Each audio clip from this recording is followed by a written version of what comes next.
Hello, this video will be discussing grease interceptors and how they work. What exactly is a grease interceptor?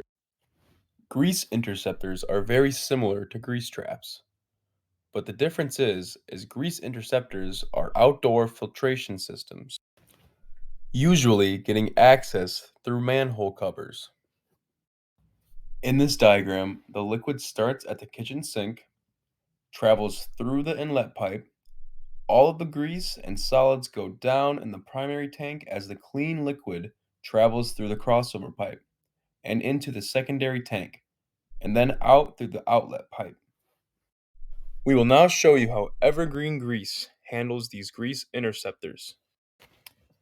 You will be greeted by one of our servicemen and asked to show them where the grease interceptor is at. After locating it, the grease interceptor lid will be then removed, which in turn can now lead into the cleaning process. After the vacuum cleaning, we will make sure to get every inch of the grease interceptor by scrubbing it. When your grease interceptor has been cleaned, we will ask for a signature to sign off once the work has been completed. And that is all you need to know about the basics and functions of a grease interceptor.